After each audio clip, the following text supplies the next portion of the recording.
ने उबाटानं काँग्रेसला टपली मारली आणि हलक्यात घेत त्यांना दूर लोटलं. त्यावरून कळलं की त्यांना मनसेसोबत जायचं.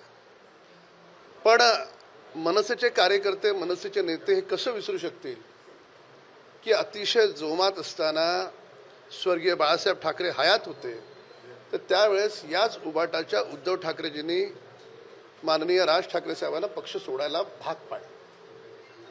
राज ठाकरेंनी पक्ष नव्हता सोडला, त्यांना सोडायला भाग पाडलं नव्हतं.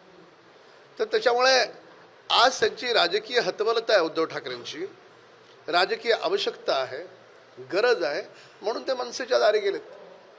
पण तरी सुद्धा दोघे एकत्र लढले तरी सुद्धा मुंबईचे लोक हे विसरणार नाहीत की कोविडच्या काळात उबाटानं कसे खिचडीत पैसे खाल्ले, प्रेताच्या त्या कफनमध्ये पैसे खाल्ले, कोविड सेंटरमध्ये पैसे खाल्ले.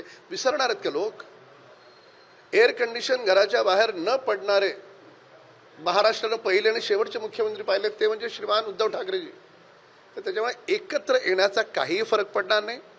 सभा होतील, उद्याच्या पत्रकार परिषदेत 30-30 वाक्य येतील. मुंबईला महाराष्ट्रापासून तोडणार मराठी माणूस, मराठी माणूस.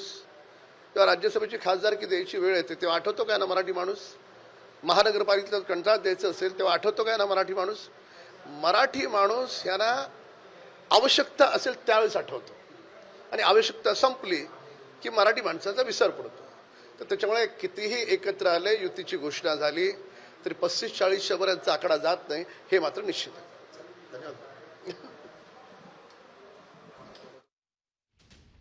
35-40च्या पुढे ठाकरे बंधू जाणार नाही त्याचा विश्वास व्यक्त करतायत राम कदम, भाजपचे नेते.